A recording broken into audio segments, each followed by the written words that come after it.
Boa tarde para você que nos assiste. Estamos aqui com mais um Bem-Estar e Saúde. E hoje conosco o Ricardo Pontes Ramos. Ricardo, seja muito bem-vindo. Eu que agradeço a oportunidade de estar com vocês aqui nessa tarde. É um prazer muito grande recebê-lo. O Ricardo é coach consultor, pós-graduado em psicopedagogia, clínica e institucional. Isso, perfeito. Né, Ricardo? Isso. Então, vamos trocar isso em miúdos. Eu uso muito essa terminologia, trocar em miúdos para o telespectador. Certo. Né? Isso. Então, vamos falar sobre o trabalho que você faz. Certo, trabalho de coach, né? Isso, o trabalho de coach. Isso. Bom, o trabalho de coach é um trabalho que visa ajudar as pessoas a alcançar determinados objetivos específicos. Então, ele se utiliza de uma metodologia e de princípios específicos do coach, mas que é absorvido de uma série de outras disciplinas. Então, a formação de coach ela é multidisciplinar e a atuação dele também é interdisciplinar. Ele atua em conjunto com vários outros profissionais. O que vamos aqui, justamente por esclarecer ao telespectador mais um pouco, Certo. É óbvio que qualquer curso que você vá fazer e que seja universitário ou até curso de, vamos dizer assim, um curso técnico, você tem várias disciplinas, Sim, né, perfeito. para poder fazer com que essas variáveis se integrem e você chegue a um conhecimento de alguma coisa que possa te dar estratégias Isso, dali para perfeito. frente Perfeito. de você ser um profissional, né, em alguma área que você possa escolher. Isso, Mas me parece que no coaching existem estratégias muito específicas. Sim, Seria isso? E perfeito, são estratégias específicas. Por quê? Porque o trabalho com coach ele visa o estado desejado do cliente. Muitas vezes as pessoas querem alcançar uma determinada plenitude, uma determinada satisfação na vida. Isso gera uma angústia, porque o estado atual dela está longe daquilo que ela imagina para alcançar o estado desejado. Então o coach ele trabalha auxiliando, bolando estratégias junto com o cliente, quer dizer, co-criando estratégias para que ele alcance passo a passo, motivado, acompanhado, orientado, esses objetivos que ele muitas vezes acha que não consegue, está muito distante. E às vezes é uma questão só de não ter essa visão estratégica para você chegar até lá. Pois é. Quando você fala nesse tipo de estratégia, eu que já estou na psicologia clínica já há bastante tempo, eu assim não vejo, vamos dizer assim, nessas estratégias, assim, muita coisa de diferente em termos do que a psicologia, nas suas especialidades, né, quer dizer, na sua diversificação de especialidades, das propostas da psicologia, não. Certo. Mas me parece que, aí, pelo seu entusiasmo, né, isso até me interessa muito, no sentido de ver seus olhinhos brilhando dessa maneira. Né? Empolgado com o Empolgado, exatamente. E como é agora um momento em que as pessoas comentam muito sobre esse tipo de profissional e buscam esse tipo de profissional, eu acho que vale a pena a gente esmiuçar bem essas tarefas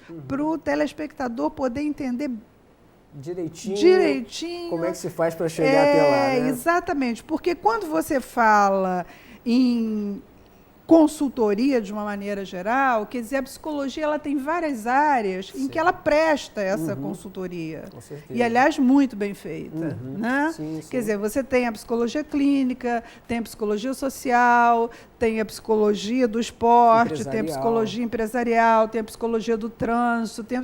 E, dentro da psicologia, a gente já faz esse trabalho há muito tempo. Então, eu quero ouvir de você, quer dizer, o que tem aí... Qual é a diferença? Nessa receitinha, né, nesse molhozinho, que vai justamente dar uma diferença para aquela pessoa que está buscando essa orientação. Certo. Bom, o coaching ele visa a aceleração de resultados. Ele se utiliza da psicologia positiva, da neurolinguística, principalmente do humanismo, né? Um dos principais pontos é se colocar... A neurolinguística está aí já há muito tempo, Isso. A psicologia humanista... Nem se fala. Isso. Na verdade, ele faz um compêndio né? Ele compila todas essas. Ele não cria nada de novo. O coach não cria nada de novo. Exatamente. Ele pega informações, recursos humanos, ele pega informações da antropologia, sociologia, filosofia. Mas o que na psicologia acontece também. A gente estuda tudo isso tudo. Em psicologia. E ele se utiliza de todas as ferramentas disponíveis, exceto aquelas que ele é impedido, que estão disponíveis para auxiliar na estratégia do seu cliente a alcançar o seu objetivo no mais curto tempo possível. Então, o trabalho do coach, ele se pauta no caso, né, principalmente os princípios básicos dele, né, é suspender o julgamento. Então, aí mostra o cunho humanista do assim, coach. Você não pode ter juízo de valores, mas na psicologia também você não pode fazer juízo de valores. A gente entra na psicologia não, senão você mata o sujeito. Não tem como ele não pode caminhar. Se você fizer juízo de valores, ou ele você abre, exatamente, acabou, você paralisa o indivíduo, você engessa ele. Isso. Né? E a primeira estratégia do coach é criar um espaço relacional. É facilitar esse espaço relacional para acelerar esse processo de abertura do cliente para com ele. Para que ele possa já de cara entender quais são os anseios. A gente até estava falando a respeito da técnica da imagem pista, né? Isso. E existem várias outras técnicas que são desenvolvidas até por coaches para retirar isso o mais rápido possível. Essa ideia. Eu tenho uma angústia, eu não sei aonde eu quero chegar, mas eu sei que a situação atual não está muito desejada. Então eu lanço mão de algumas ferramentas que vêm da administração, vêm de outros pontos, para começar a identificar qual é o ponto, qual é o plano da vida dele que está deficiente, qual é o plano que está, tipo assim, afundando os outros planos da vida. Ele está infeliz em algum ponto específico. E aí, a partir daquilo aí, nós vamos ajudar a alcançar um objetivo específico. Mas vamos ver aqui uma coisa. Isso a psicologia faz também, aliás, com muita destreza. Eu quero ver onde entra o componente, o temperozinho, o diferencial da coisa para... Certo.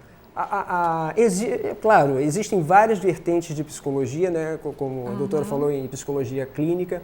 Então, os princípios básicos, né, de atuação do coach. Primeiro, seria suspender o julgamento, que é comum, foco no futuro. Ou seja, a gente não olha para trás, tipo assim, o cliente fala também não modifica. Eu tenho um passado, eu tenho uma dificuldade, olha só, nós temos que ver a partir de agora. Aí entra a psicologia positiva.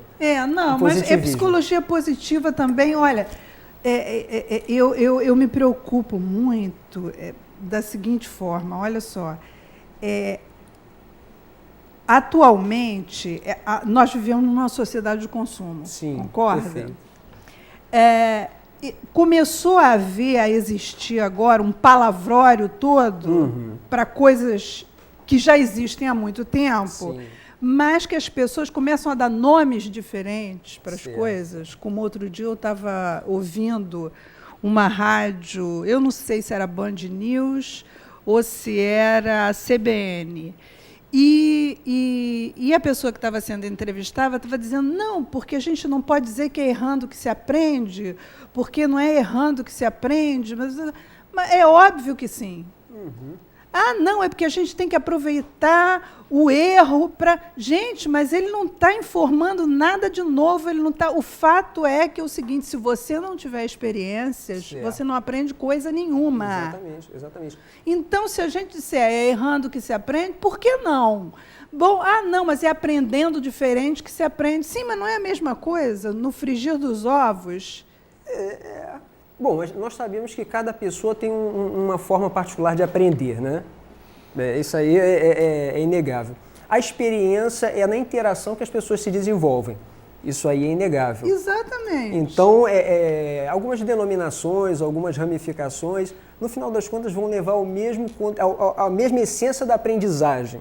No curso de psicopedagogia, a gente foca extremamente na aprendizagem, quais são as necessidades para as pessoas aprenderem melhor, qual é o mecanismo de aprendizagem dela, qual é o mundo, qual é o mapa interno dela. Cada um é você vai ter que ouvir o seu cliente, não vai? Tem que ouvir, tem que se colocar no lugar dele. Exatamente, para você trazer essa dinâmica para ele. Então, o diferencial do coach, eu vou dizer qual é para você. Que me ajuda. Sou metida. Me ajuda. Olha, vou dizer qual é. O diferencial do coach é o cara que está aplicando as técnicas. É você. Pode ser. É você. Pode ser. É você. Acredito. É você ser o cara que você é.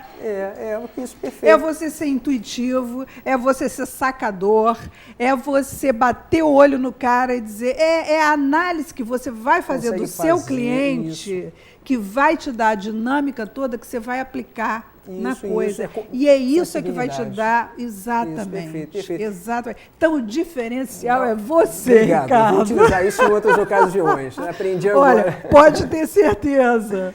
Pode ter certeza. Então, completando, realmente, o coach, existe o treinamento, mas a gente sabe que no mercado as pessoas têm que ter um certo dom, tem que ser uma certa capacidade, uma história. Eu, particularmente, em relação à minha história, eu sempre busquei o autoconhecimento. E buscando o autoconhecimento, eu vinha descobrir a profissão de coach, que uma vez eu cheguei assim, eu fiz um pouco bastante expressão corporal, e é por isso que você tem essa dinâmica toda e é um bom profissional. É minha história, a experiência. É a sua história. Mas aí o coach diz realmente o seguinte, um bom profissional de coach, ele só desenvolve a partir de um determinado tempo. Não adianta ele ter uma formação, não adianta ele... Sim, mas em toda carreira você tem que ter um certo tempo de trabalho. Isso. Mas como coach, realmente, para ele ficar azeitado, desenvolver essa sensibilidade, pegar essa cancha, às vezes, de um pouquinho da psicologia, saber quando um pouco de teologia, saber onde ele não se envolver no mapa do cliente, saber onde recuar, estudar cada caso, vamos dizer assim, com cuidado, com atenção, porque ele tem que se colocar de forma horizontal, né, que eu havia dito, eliminar aquela condição de poder, né, de cuidado. Aquela hierarquia perigosa, né? Que as pessoas se sentem intimidadas. O cara atrás da mesa, às vezes, vamos dizer assim, é onde o coach ele sai de trás da mesa. O processo de coach, não sei se você já viu, ele sai de trás da mesa e se coloca na frente do cliente, tem uma técnica de frente do cliente, que é o chamado espaço psicogeográfico. Pois é, mas é o que o psicólogo faz, ele sai de trás da mesa e senta em frente ao cliente, gente. Também é utilizado, é o que eu digo, é multidisciplinar. O coach é psicologia pura, Ricardo. É o que eu digo, sim, porque está o diferencial é você, cara. O diferencial é quem está aplicando a coisa. Por trás da questão. E vamos dizer o seguinte, tudo bem, o coach ele não lida com o cliente a longo prazo, ele precisa ter um objetivo específico. Né? Nós vamos atingir isso em tanto tempo. Aí, como a gente já havia comentado há um tempo atrás, então o cliente ele quer desenvolver a capacidade de falar em grupo. Mas ele não apresenta, às vezes, necessariamente uma capacidade interna, um recurso interno. A gente percebe que ele não passa de uma aptidão para aquilo, mas ele quer e ele botou na cabeça que ele quer. Então o coach vai ajudar ele a ver isso, essa parte, mas eu preciso muito falar em público. O cara diz, eu tenho uma apresentação, eu preciso muito para falar em público. Então olha só, eu vou te ajudar a te preparar para você falar em público nesse momento. Aí você vai dar uns deveres de casa para ele. Os deveres de casa para ele. Então ele vai exercitar, a gente vai tentar criar as condições para ele se sentir cada vez mais à vontade, ele vai orientar ele, você acha legal você ler isso aí com outras pessoas, reler, se assenhorar dessa informação. Ricardo, isso é psicologia pura. Sim. Torno a dizer, a diferença é quem está aplicando. Vamos dizer assim, a habilidade A virtude é a habilidade do cara que está ali, está aplicando a coisa. Isso é psicologia pura. Então, nos princípios... Ou seja, você como coach tem que ser um bom psicólogo. Com certeza. Se não for... E não pode parar de estudar. Também. O coach tem essa característica, ele não pode parar de estudar porque cada vez, como ele é multidisciplinar, ele vai se deparar cada vez com mais dificuldades, mais exigências múltiplas. Ele precisa se acercar dessas informações, né? Para quê? Para cada vez ser melhor orientador, melhor ajudador. Então, quer dizer, pautado no suspender o julgamento, né? Que é um dos primeiros pontos. Foco no futuro, que é uma visão constante no estado desejado. Ação e tarefa. O tempo todo, toda a sessão tem que terminar com uma ação combinada com o cliente, onde ele entenda e se comprometa a realizar. E no final, o processo de confidenciabilidade, onde precisa haver uma parceria. Precisa haver uma relação de confiança. De confiança, né? e de parceria e sigilosidade, né, onde você deixa bem claro para o cliente isso, a psicologia, o direito, quem lida com o ser humano sabe ali, a pessoa está depositando questões particulares que não vão ser julgadas, não vão ser levadas em considerações em relação aos motivos que levaram a pessoa àquele ponto, mas vão ver até que ponto atrapalham as pessoas daqui para frente. Então, se a pessoa o indivíduo apresenta uma dificuldade de cumprir as tarefas, a gente já está vendo que daqui vai terminar o prazo e ele não cumpriu uma, não cumpriu duas tarefas, essa pessoa ela está se mostrando, vamos dizer assim, incapaz de participar do processo de coaching. Então, o que o coach faz? Olha só, nós vamos ajudar você vai falar dentro dessa palestra, vamos dar um apoio, eu vou com você, e o coach tem isso, acompanha a pessoa até fora do processo também. E se a pessoa, ela passa para aquele ponto, mas ela é orientada, olha, você apresentou muita dificuldade e tal, em outras questões a gente não sabe se vai funcionar da mesma forma, o conselho que eu te dou é que você procure um profissional especializado, um profissional na área de psicologia. E aí ele vai caçar aquilo que seja mais importante. Se você quiser ter tranquilidade, exercer aquela função, superar aquela dificuldade mesmo, ou saber lidar melhor com ela, eu já te dei um monte de ferramentas e aparelhos. Mas, dado o grau de dificuldade que você apresentou para cumprir as tarefas, é aconselhável que você trabalhe com um psicoterapeuta. Então, eu vou te dizer, Ricardo, o que me preocupa um pouco em relação a esse trabalho, se o profissional não for muito bem escolhido, assim como... Sim, se não... Né? Quer dizer, se esse profissional não for muito ético, ele pode arrombar a vida do cliente dele. Pode. A cada sessão, existe uma avaliação do cliente, do coach pelo cliente.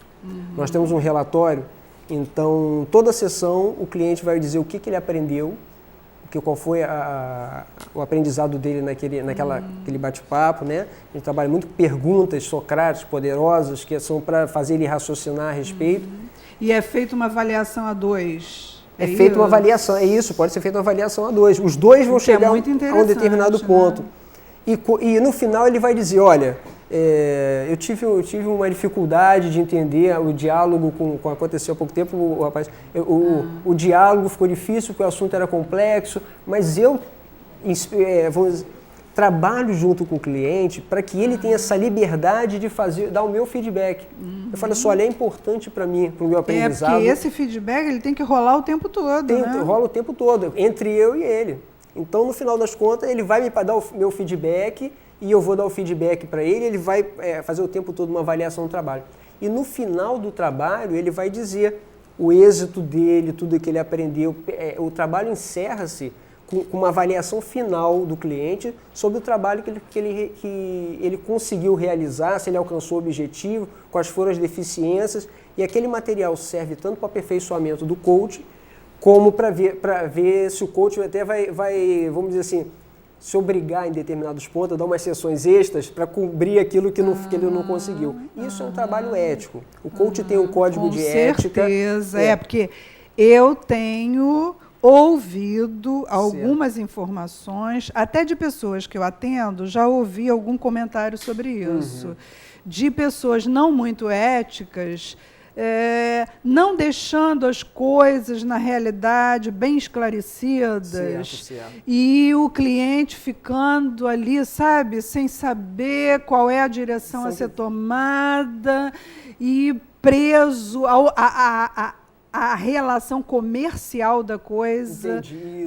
isso. Porque aí você aprende o cliente nas quantidades de sessões, mas não explica para ele aonde é o objetivo. E prende no valor também dessas sessões. Isso preocupa. Então, o que ocorre? Existe um código de ética, né?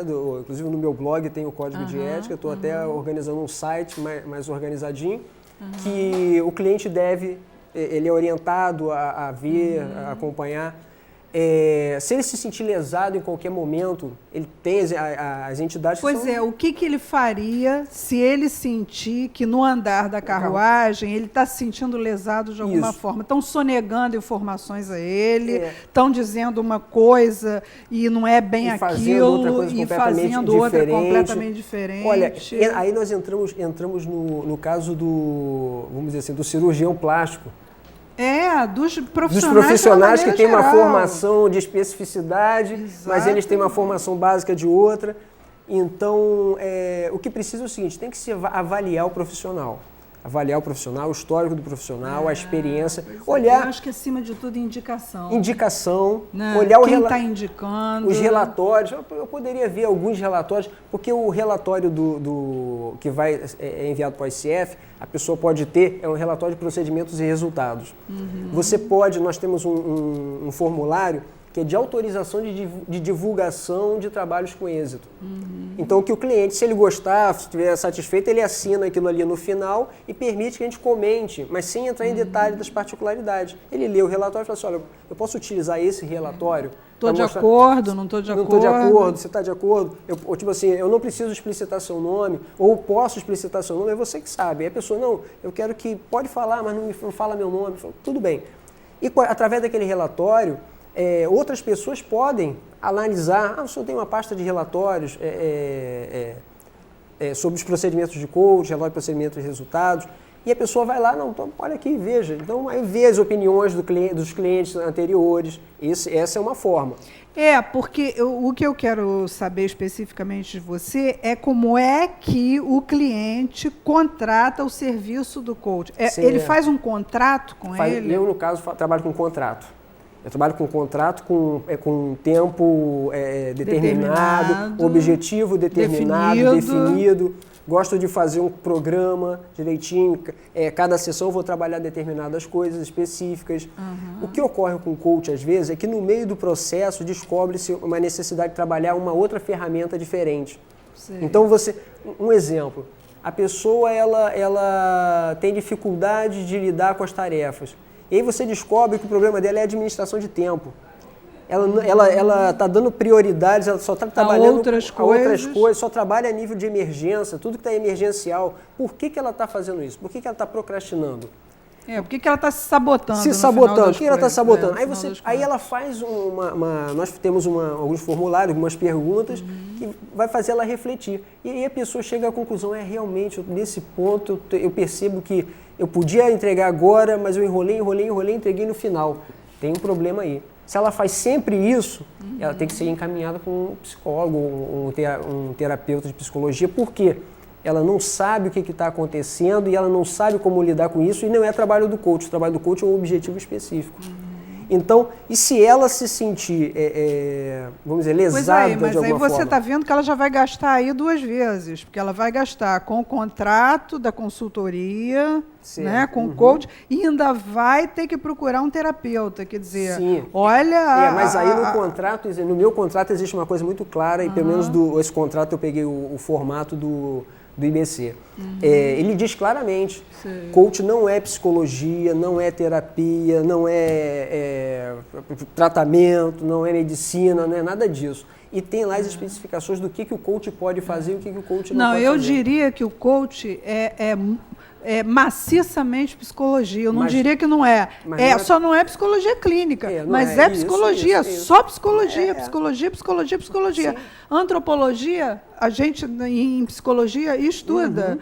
Psicologia social, está tudo dentro da psicologia. Eu diria para você que é psicologia maciça. Por que essas nomenclaturas atuais dizem que não, insistem que não, não sei por quê.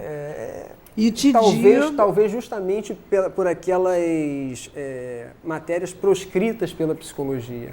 E você parte do campo da filosofia também, quando você coloca Sócrates na história, que é importantíssimo, e que a psicologia parte da filosofia parte também. Da filosofia, pois é. Né? Só sei que nada sei, quer dizer, você parte do zero sempre para poder chegar a algum lugar. Olha, as questões de estratégias, aí entra, vamos dizer, a questão na parte de administração. Aí, o que foge um pouco da psicologia é o formato de estratégias que são elaborados. também não foge. É retirado da administração. Não foge. Ricardo, o que foge é quem aplica. Estou dizendo para você, esse seu olhinho brilhando, sabe? Essa vontade, esse entusiasmo, é isso que vai fazer você, a articulação sua com o seu cliente funcionar, e provavelmente deve funcionar muito bem. Porque você é extremamente simpático, intuitivo, sensível, quer dizer, tem todas as virtudes que um coach precisa ter para dar certo com o seu cliente. Eu já estava no caminho antes de descobrir o coach, né? É o que eu falei, eu queria ajudar as pessoas.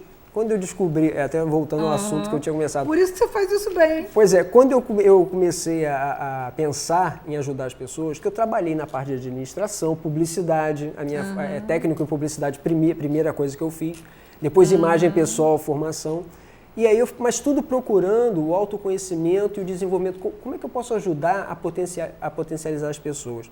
Quando eu conheci um pouco de Gestalt, na expressão corporal, eu saquei o seguinte, falei assim, olha só, poxa, aquele trabalho de introspecção, conhecer o espaço interno, o espaço externo, é você tudo conhecer, psicologia. Tudo psicologia. Você conhecer toda, vamos dizer assim, esse mapa das pessoas, o que elas têm em comum, isso aí me fascinou. Eu falei assim, poxa, isso pode ser aplicado para potencializar. Eu também gostei muito sempre de arte marcial.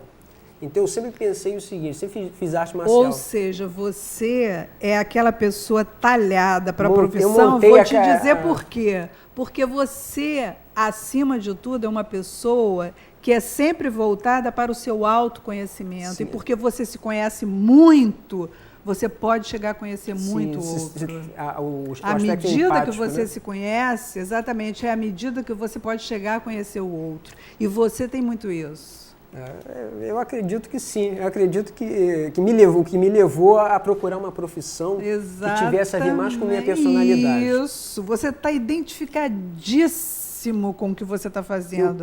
Então você só pode ser bem sucedido. Pois é, eu acredito que sim, estou batalhando para isso. Com certeza. Né? E o aspecto religioso, vamos dizer assim, o aspecto religioso na minha vida sempre foi uma coisa muito forte. Você trabalha autoconhecimento, você trabalha religiosidade. Lógico. E tal. E a preocupação com o desenvolvimento do ser humano em particular e da sociedade, porque eu sempre entendi que o ser humano ele precisa se desenvolver plenamente para ser um cidadão pleno na sociedade. Sim, com certeza. Então, quando você extrai o melhor dele, né, ele é nessa hora que ele tem uma participação social mais efetiva e multiplicadora na sociedade. Essa é a minha expectativa no meu trabalho.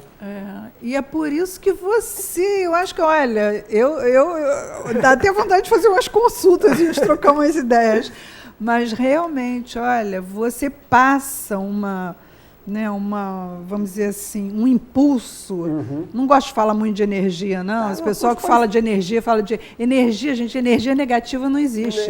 Energia é composta de dois polos, negativo e positivo. Essa gente que traz energia e diz assim, não, olha a energia negativa, olha a energia negativa. Eu sou energia e energia. Ou tem ou não tem energia. Vibração antagônica. Esse positivo e negativo, porque o que é mal às vezes para o outro... É bom para outra pessoa. Para outra pessoa.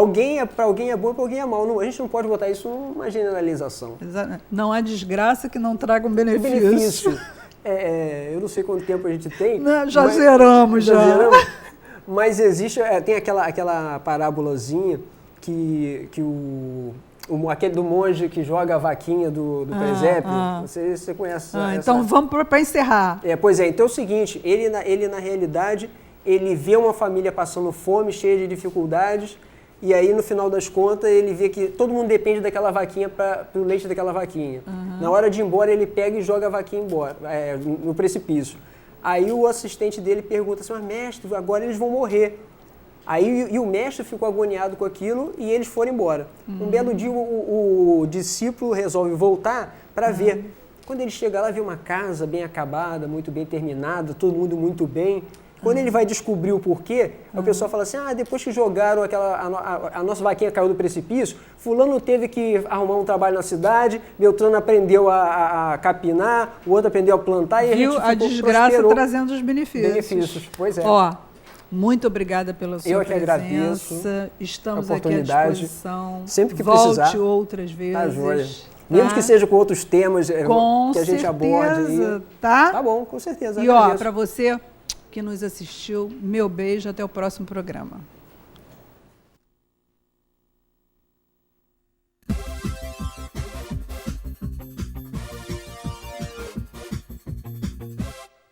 A Agenda Acadêmica 2014 trouxe vários temas para os alunos da UF, entre eles acessibilidade e inclusão. O diretor da Faculdade de Turismo e Hotelaria, Carlos Lidizia, coordena o projeto Turismo e Hospitalidade Inclusiva, idealizado em setembro de 2013. A iniciativa busca capacitar profissionalmente pessoas que possuem algum tipo de deficiência intelectual. O projeto surgiu de um contato com a FAETEC, mais especificamente com a Favo de Mel, onde nós tivemos um treinamento e uma capacitação de administração pública, e nesse contato eu tive a oportunidade de vivenciar a experiência do tratamento e da relação com crianças e jovens com deficiências cognitivas. O propósito do projeto é realizar atividades de lazer e lúdicas em diversos pontos turísticos da região metropolitana aqui do estado do Rio. Já realizamos visitas pelo Caminho Niemeyer, Fortaleza de Santa Cruz, Praia de Caraí, Campos da UF e no Cristo Redentor. A partir de agora nós vamos dar continuidade a essas visitas em diversos pontos turísticos, inclusive nessa semana a gente vai no Jardim Botânico, realizar uma atividade com eles lá. Todos nós sabemos que o turismo ele gera muita riqueza, é um dos grandes empregadores que nós temos hoje, não apenas no Brasil, mas no mundo. É um percentual significativo da população economicamente ativa, atua hoje no turismo, mas o turismo ele também tem a possibilidade de propiciar outros benefícios. E existem determinados grupos sociais, né, como as pessoas com deficiência, seja intelectual, física, auditiva, múltipla, que tem severa dificuldade de fruição turística. Então, o papel dessa mesa é justamente destacar a possibilidade do turismo ser um instrumento de inclusão social. Em um país que está constantemente na rota dos turistas, como o Brasil, é importante discutir a melhor maneira de receber as pessoas, inclusive as que possuem algum tipo de deficiência. Preparar os alunos para acolher esses visitantes é um dos desafios da Faculdade de Turismo e Hotelaria da UF. Afinal, não há como falar de hospitalidade sem falar de inclusão. Foram realizadas diversas atividades, entre elas uma mesa redonda sobre a importância do turismo na inclusão de pessoas com deficiência intelectual. O objetivo da palestra foi apresentar o projeto para os alunos da UF, além de despertar o interesse sobre o tema. O nosso foco é sempre um foco interdisciplinar, é um foco onde podemos estar pensando uma sociedade melhor para todos, a partir de um paradigma onde várias ciências se encontram. Por isso que esse evento ele é muito importante, onde nós podemos estar num evento de turismo e estarmos pensando de que forma a gente pode estar pensando o lazer, a qualidade de vida e o turismo para todos, né? E principalmente para o público-alvo, né, do nosso trabalho, que são as pessoas com deficiência, as pessoas com mobilidade reduzida.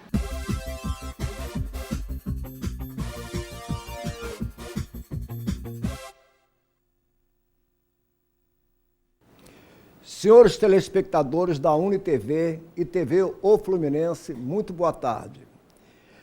Retornamos neste momento para a apresentação do segundo bloco do programa Grupo Mônaco de Cultura, onde temos a honra de receber como convidado o superintendente cultural da Fundação de Arte de Niterói, FAM, Vitor De Wolff. Boa tarde, Vitor. É uma satisfação, uma honra recebê-lo aqui em nosso programa. Obrigado pelo convite. É uma honra para a gente também vir aqui divulgar o que tem sido feito de bom aí na área da cultura da cidade. Muito obrigado. Vamos iniciar a série de entrevistas ao nosso querido Victor, perguntando: o solar do Jambeiro é administrado pela Prefeitura Municipal de Niterói? O Solar do Jambeiro é um centro cultural da Prefeitura de Niterói, administrado pela Secretaria de Cultura e Fundação de Arte de Niterói. A gente tem essas duas estruturas de governo, ele é administrado diretamente pela Fundação, que é um órgão da Secretaria, que é um órgão da Prefeitura. Desde a sua desapropriação, quando a Prefeitura desapropriou, ele passa a ser, portanto, um órgão cultural da cidade, público, gratuito para todo cidadão. Realmente o Solar do Jambeiro é um prédio histórico de Niterói, um patrimônio cultural, né?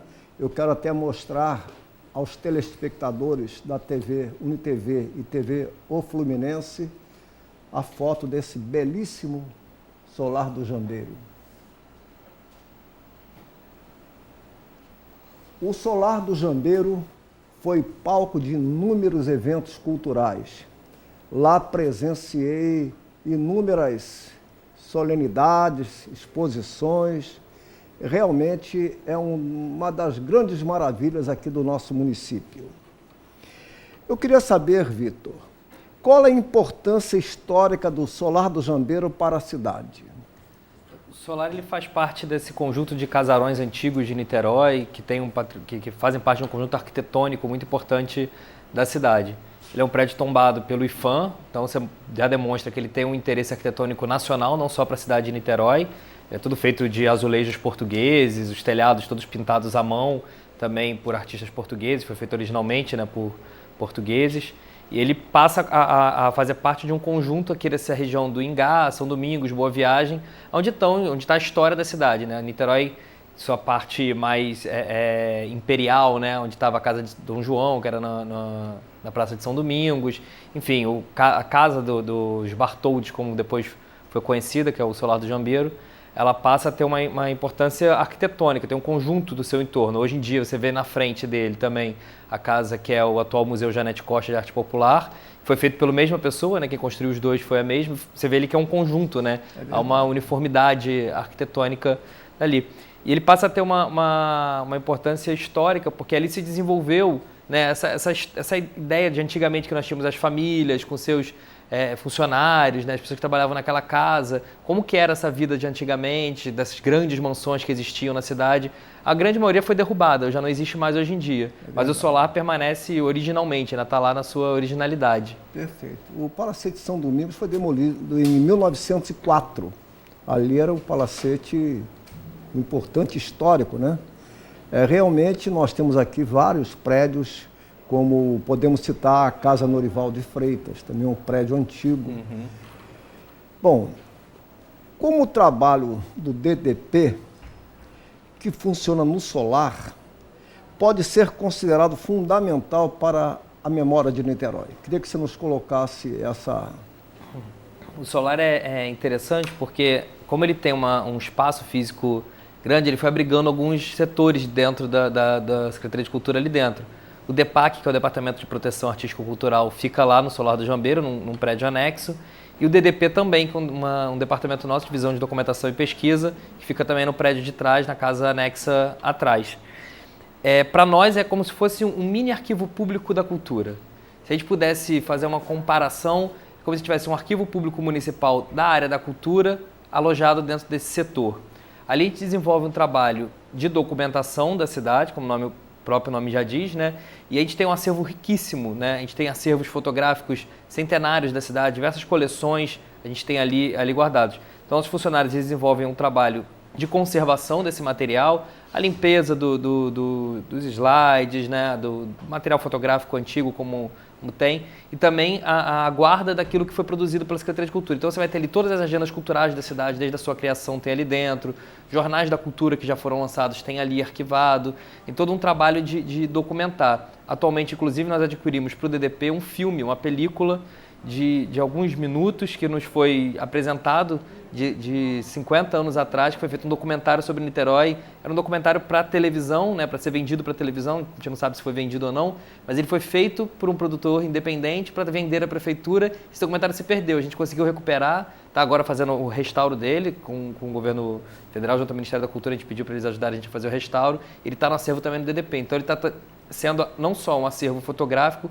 como também um acervo também que possa ter digital, vídeos, panfletos e outra série documental. E para nós isso é muito importante, porque é um departamento de memória. Sem então, dúvida. Você guardar a memória da cidade é muito importante. Sem dúvida. Então, se hoje o morador de Niterói que nos assiste for num bar da cidade, for num restaurante da cidade, vir aquelas fotos de Niterói antiga, não tenha dúvida que esse é o trabalho do DDP. Aquelas fotos estão ali porque existe o DDP e o DDP preserva aquela imagem. Grande parte dessas fotos de Niterói antiga, no Facebook tem muito hoje em dia, né? Niterói antiga e tal, grande parte dessas imagens são acervo público municipal. São de domínio da população e podem ser acessados indo lá, podem ser pesquisados. Pode ser pesquisado. Podem ser pesquisados, está aberto ao público. A gente tem ali acervos de vidro ainda, né? De fotografias em vidro. Tem um papel que eu não sei o nome correto, mas que se ficar aberto muito tempo, inclusive pega fogo, né? Tem todo um trabalho ali, um cuidado muito grande com esse acervo. E aí grande parte dele já está digitalizado, parte dele está sendo digitalizado ainda, tem coisas que ainda não conseguiu digitalizar, tem um trabalho muito bacana sendo feito ali. E preservar a memória é a parte fundamental, né? Em uma casa como aquela, em um lugar melhor da cidade do que aquela casa para preservar a memória. Eu, inclusive, passei para parte de meu acervo. Eu adquiri há muitos anos atrás daguerreótipos, né? Que eram aquelas fotos de vidros. E também fotografias do Malta, também do Nelson Fonseca, Manuel Fonseca e outros grandes fotógrafos aqui da cidade. A coleção do Manuel Fonseca é muito grande lá. Muito grande, grande. Também a coleção do Júlio Xavier de Figueiredo, Romeu de Seixas Matos. Realmente aqui em Niterói temos uma série de preciosos acervos. E, sem dúvida, aquela exposição que houve em 1908, no Rio de Janeiro, marcou muito. E parte daquele meu acervo eu cedi para a Prefeitura Municipal de Niterói. Ano passado nós recebemos também, existiam uns livros da família Bartholdi que foram perdidos ao longo dos anos, ninguém sabia onde estava. E um cidadão encontrou, tinha eles e nos doou esse acervo também. Então todo o acervo da história da família Bartholdi na casa, que foram as pessoas que mais viveram naquela casa, agora também está com o DDP sendo preservado, sendo restaurado. É realmente um acervo precioso. Precioso. Parabéns pelo trabalho que vocês lá desenvolvem. E o que o público encontra hoje no Solar? O Solar hoje ele tem uma característica de centro cultural. A gente hoje dentro da Fundação encara ele não como um local estático de contemplação arquitetônica. Ele é um local de contemplação, óbvio que quem for lá vai ver uma casa belíssima, vai ver um jardim belíssimo, uma azulejaria belíssima, mas ele precisa, nosso conceito é que ele precisa ser um espaço vivo, ele precisa ter atividade. Não adianta você preservar arquitetonicamente se você não tem nenhuma outra função real para o cidadão. Aquilo precisava ser tomado como um espaço de fomento e atividades culturais. E foi isso que a gente está tentando fazer nesse 1 ano e meio quase de gestão, 1 ano e 10 meses de gestão que a gente já está chegando, incentivando cada vez mais a ter atividades culturais. Então, o que a gente tem ali hoje? Hoje você vai ter no segundo andar, em sua grande parte no segundo andar, exposições das diversas linguagens, das artes visuais. A gente abriu edital público para as pessoas se inscreverem. Nós demos um pequeno ajuda de custo, financiamento para essas exposições serem montadas. Então a ideia é que o segundo andar ele abrigue sempre exposições e ali nós vamos ter 3 partes. Hoje tem uma exposição já atual, né? Já é a 3ª ou 4ª do ano. Tem um espaço, uma sala de exposições fotográficas dos fotógrafos da própria Fundação. Então os nossos fotógrafos, que são fotógrafos oficiais, eles fazem fotos dos nossos eventos, das nossas atividades, que são também fotos artísticas que eles fazem. Então nós estamos expondo também o trabalho dos nossos funcionários públicos, né, daqueles que estão ali a serviço do povo, então também retribuindo um pouco dessas imagens que eles captaram ao longo do ano, dos eventos. E uma outra sala que está sendo construída, que é uma sala da memória do Solar do Jambeiro. Esse acervo fotográfico da casa, contar a história, esse está sendo construído ainda, não está pronto. Então, no segundo andar a gente tem isso. No primeiro andar da casa a gente tem diversas linguagens artísticas. Então, a gente tem tentado sempre às terças-feiras ter teatro gratuito, né? Nos finais de semana tem algumas peças também teatrais que são nos oferecidas, então a gente não paga por elas, então elas são cobradas ingresso. Enfim, tem uma série de programações. Tem músicas clássicas também nos finais de semana, tem teatro infantil no jardim, tem uma diversa quantidade de coisas que acontecem ali. O mais bacana é que a gente tem tentado sempre fazer uma programação contínua na casa, para não voltar a ter uma casa que não tivesse programação. Então, praticamente todos os dias tem atividade cultural. Então, você está à toa, está em casa, vai no Solar do Jambeiro que provavelmente você vai ter uma grande atividade acontecendo lá. Você falou uma coisa interessante, você falou fim de semana. O Solar do Jambeiro também funciona sábado e domingo? Funciona. O Solar do Jambeiro funciona de terça a domingo. Ah, de terça a domingo. Uma das coisas que nós fizemos na nossa gestão foi tentar unificar os horários dos centros culturais dessa região. Porque a gente tem nessa região da cidade o Museu Janete Costa, o Solar do Jambeiro, o Museu de Arte Contemporânea, que os 3 são da Prefeitura. A gente ainda tem o Museu do Engá e o Antônio Parreira, que são estaduais. Mas pelo menos os 3 que são municipais nós já conseguimos. Todos os 3 funcionam de terça a domingo, de 10 às 18 horas, no horário normal de visitação. Quando tem um espetáculo teatral, 8 horas da noite, aí obviamente que a gente abre no horário específico da atividade. Mas todos os dias de 10 às 18 horas, de terça a domingo, o Solar, o Museu de Arte Contemporânea e o Janete Costa são abertos à visitação. Interessante isso. É bom que o telespectador tome conhecimento, né? Que esses importantes espaços aqui da cidade também funcionam sábado e domingo. E todos convidados, é aberto ao aberto. público. E não era também, isso é uma mudança muito bacana da gente pensar na cidade. Uma das coisas que a gente fez logo no primeiro ano de gestão foi dar gratuidade nos equipamentos, porque o Solar do Jambeiro tinha uma cobrança de taxa para entrar. Nós, logo no início, no segundo mês de nossa gestão, nós já abolimos a cobrança do Solar do Jambeiro. Então, qualquer morador de Niterói ou não, qualquer cidadão que quiser ir à Casa Solar do Jambeiro, a entrada é gratuita. E no Museu de Arte Contemporânea também, qualquer nascido ou residente na cidade de Niterói não paga mais para entrar no Museu de Arte Contemporânea de Niterói. Isso é importante. Isso é importante para estimular que as pessoas vão a museus, frequentem museu, frequentem centro cultural. Isso faz parte da formação do cidadão também. Essa mistura de teatro, exposições, música e performances, né, fazem do Solar um dos principais pontos de cultura aqui da cidade e do próprio Estado. Nesse sentido, os objetivos dessa gestão, você acha que têm sido atingidos? Eu acho que sim. A ideia que a gente teve para o Solar foi exatamente essa. Conseguir fazer um espaço que discutisse, tivesse as diversas linguagens. Ano passado, por exemplo, a gente abrigou um projeto de extensão da universidade que era o Pirandello Contemporâneo, que era um projeto de experimentação teatral, com performance e tudo mais. Várias pessoas perguntavam para a gente, mas você acha que isso tem a cara do Solar? A ideia é essa, nada precisa ter a cara do Solar. O Solar tem que ter a cara de todas as manifestações, de todas as linguagens. Se eu for propor apenas teatro de uma linguagem, ou se eu for propor apenas música de uma linguagem, cada vez você vai tirando o espaço dos artistas proporem, criarem, manifestarem suas vontades e suas artes. O importante é que a gente tenha um espaço que respeite os artistas e respeite o público, que consiga integrar e interagir com esses dois entes, né? Que é o público que o público deseja e que o artista deseja. E acho que isso a gente tem conseguido atingir ali. Óbvio que você vai ter uma característica que aquela casa é um prédio tombado, então não adianta, eu não vou poder ter um espetáculo com fogo, não pode. Isso não, porque se você pode correr o risco de tacar fogo no prédio. Imagina pegar fogo no Solar do Jambeiro, seria um crime, né? Um crime nacional fazer uma coisa dessa. Então, logicamente, algumas atividades você não pode ter, mas outras atividades não. Por exemplo, quem for lá hoje vai ver que o chão já está começando a ficar danificado. Logicamente que quanto mais você usa, mais danifica o patrimônio, não tem jeito. O que a gente tem que fazer agora é reformar o chão. Então, todas essas coisas a gente tem cuidado. E é muito bacana, porque a gente tem feito um processo no Solar de levar público para o Solar, né? De levar gente para dentro do Solar, que era uma casa que a gente tinha um público muito pequeno. Então, por exemplo, a acessibilidade do local foi repensada, o elevador voltou a funcionar, que estava há anos parado, o ar-condicionado que não funcionava mais no segundo andar voltou a funcionar. Porque não adianta a gente querer pensar em montar a exposição no segundo andar se você não tem ar-condicionado, né? Bater sol num quadro, numa fotografia, estraga a obra de arte. Então, logicamente, precisava ter o ar-condicionado voltando a funcionar para que a gente pudesse voltar a ter exposições. Então, foi um processo de recuperar aquela casa também. E como é que a programação do Solar é definida?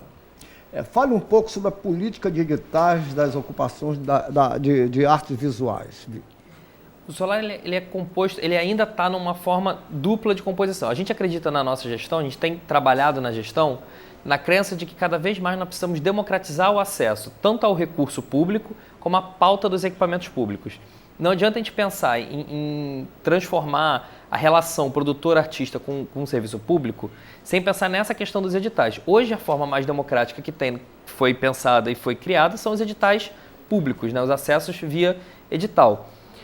A gente não quer que continue na cidade uma coisa que a gente tem insistido muito isso em todas as áreas, né? A cultura não pode ser tratada como balcão de negócio. Eu não posso negociar apoio político com atividade cultural. Isso não é compatível, isso é incompatível. Então, eu não quero negociar e nós não fazemos isso na nossa gestão, negociar apoio político para poder o cara poder botar a obra dele lá dentro, faça uma exposição se eu apoiar seu prefeito, seu vereador. Não, isso não acontecerá mais, se tudo depender de nós, não acontecerá mais na cidade de Niterói. Não que já tenha acontecido, não estou acusando um governo ou outro, dizendo que isso é uma prática recorrente da política, muitas vezes, né? Essa nova política de ocupação do Solar já pode ser medida pelo público que o espaço recebe?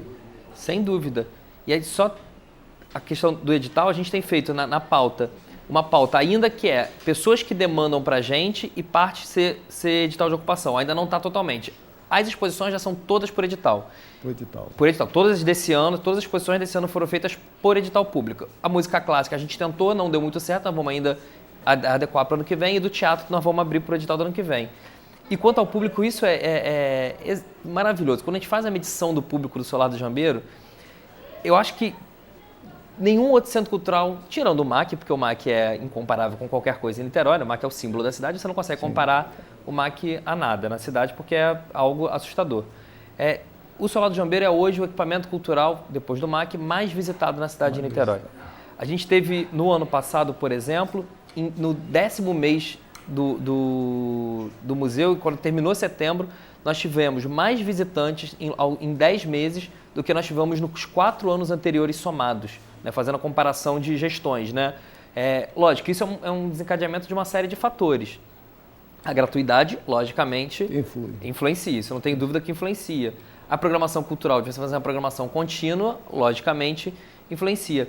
E eu acho que a gente passou a ter também uma vontade dos funcionários da casa de que aquilo ali também seja um lugar para todo mundo. Eu acho que isso é fundamental. Você ter os funcionários ganhos para o projeto. Você é bem recebido no Solar do Jambeiro. Você vai lá, eu não tenho dúvida nenhuma que os funcionários que estão lá, eles gostam daquela casa, eles querem que as pessoas frequentem. Eu sou testemunho disso. Eu sei que o Solar teve seu recorde histórico de público em 2013, recebendo mais de 13 mil visitantes, né? Número esse, o dobro de 5 anos anteriores. Em 2014, essa realidade também está se repetindo? Está sendo superada. Acho que 2014 vai ser o nosso recorde novamente. Isso impõe para a gente desafios, porque é uma casa histórica, uma casa tombada, então ela tem um trato com um bem, né, arquitetônico histórico tombado. Então a gente tem agora chegado numa discussão de qual é o limite de público que a gente pode suportar na casa ao mês? Que para mim a melhor coisa do mundo. Quando você chega no ponto de que o centro cultural está começando a discutir que tem mais público do que a casa suporta, que a carga de peso do dia a dia suporta, isso é maravilhoso. E hoje o Jambeiro é a verdadeira casa dos artistas da cidade? Se não é totalmente, é isso que a gente busca, né? Eu acho que cada vez mais o Jambeiro precisa ser apropriado pelos artistas. E quem ainda não está apropriado pode se apropriar, ele está lá para isso, né? Toda ideia inovadora a nossa gestão tem acatado. Então, do espetáculo tradicional que acontece ali, como o Te Conto em Cena, do pessoal do NEPAC, que aconteceu ano passado, aconteceu esse ano de novo, como a peça que estava em cartaz agora, que está terminando a temporada, que é o The Floret, que é um espetáculo que a princípio também era outro espetáculo do tipo que você a princípio não teria na casa, mas que a gente arrisca colocar na casa, porque é isso, ele precisa ser a casa. Nós não podemos continuar na cidade perdendo artista para o Rio de Janeiro. Sem dúvida. Isso nós temos certeza na nossa gestão também. Sem dúvida. E o espaço hoje pode ser considerado, ao seu ver, também como o principal local da cidade para se ouvir música erudita? É um dos bons lugares de ouvir música erudita, não tenho dúvida, porque a arquitetura ajuda, o jardim ajuda, e aquela casa, aquela vista espetacular que a gente tem ali dentro é algo maravilhoso. Mas eu acho que não só lá. O Teatro Municipal é um local muito importante para a música clássica da cidade também. Nós não queremos perder essa função no Teatro Municipal. Então agora também, já falando um pouquinho mais, o Teatro Municipal, agora se vocês forem lá, tem um piano no saguão, aquilo não está ali à toa, a gente vai começar a desenvolver projetos de pianos antes dos espetáculos. Então nós vamos convidar pianistas para tocarem 20 minutos antes. Quando abre o teatro para o público entrar, vai ter um pianista tocando no saguão para receber o público.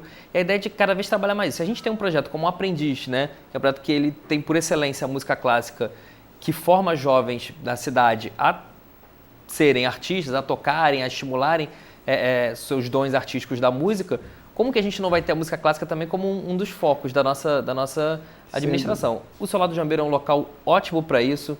O Teatro Municipal, o Museu Janete Costa, o MAC, sem dúvida, enfim, e a cidade toda, encarar a cidade como um espaço de fazer artístico. E os projetos futuros do Solar, você podia nos adiantar alguma coisa? A gente pretende, e eu acho que a gente vai conseguir, fazer a Sala da Memória no 2º andar, que é uma vontade nossa, da gestão, da administração que está no Solar, né, da Carla em especial, que está lá administrando com a gente aquele equipamento, de fazer uma sala de memória, tratar a memória também do espaço, colocar um café ali na área do jardim, porque acho que os cafés também atraem pessoas para dentro dos equipamentos culturais. Você vai ali tomar um café, vai bater um papo, vai, né, comer um salgadinho, mas você também aproveita e tem contato com a arte, tem contato com a cultura.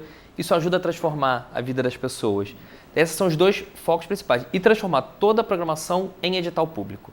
Isso nós queremos convocar os artistas, os produtores culturais a participarem da gestão dessa forma transparente que a gente acredita, inscrevendo projetos através de edital público, chamadas públicas, para que a gente faça a programação do ano que vem. A gente já deve em breve abrir o edital do Jambeiro, que a programação, a sua maior parte, se a gente não conseguir a totalidade ainda no primeiro momento, a gente sabe que é uma prática cultural também a ser desenvolvida, que a gente consiga implementar os editais também de ocupação do solar do Jambeiro. E aí ouvir o que os artistas têm a propor para casa. Realmente é uma casa. Há pouco me perguntaram um espaço, foi o jornal O Fluminense, um espaço que eu colocaria como um primor em Niterói. E eu citei o Solar do Jambeiro. Realmente é um espaço, é um patrimônio municipal maravilhoso aqui que nós temos. Parabéns pelo seu trabalho, realmente é um trabalho maravilhoso que vocês realizam ali no Solar do Jambeiro. Eu gostaria agora das suas considerações finais. Agradecer o convite, é sempre bacana falar do que a gente tem tentado fazer. A gente sabe que Niterói tem esse problema de divulgar as coisas, né, que às vezes é difícil divulgar, mas falar daquilo que a gente faz com carinho e com amor que a gente tem feito, eu acredito, da melhor forma possível. A gente pode cometer erros, a gestão não é perfeita, né, é uma gestão pública, uma gestão com dificuldades de gastar dinheiro, de fazer todos os trâmites das leis, né, que nos obrigam a fazer as licitações da forma correta.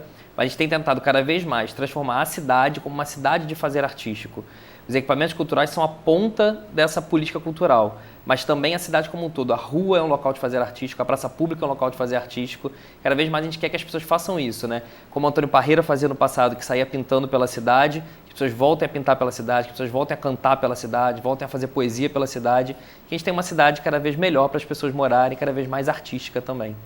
Eu quero parabenizá-lo, então, a todos que estão na direção, né, da Casa da Solar do Jambeiro, que foi da família Bartoldi, né, uma importante família. O Solar do Jambeiro fica na rua Presidente Domiciano 195, em São Domingos. Então, como já foi aqui falado, é aberto ao público de terça a domingo, funciona também todos os fins de semana. Todos convidados para visitar esse importante espaço. Eu quero agradecer imensamente Vitor Wolff, né, por ter participado do programa aqui do Grupo Mônaco de Cultura. Realmente, nós temos que divulgar a cultura de nossa cidade. E o Vitor realmente desempenha um belo trabalho, um belo serviço em prol aqui do município.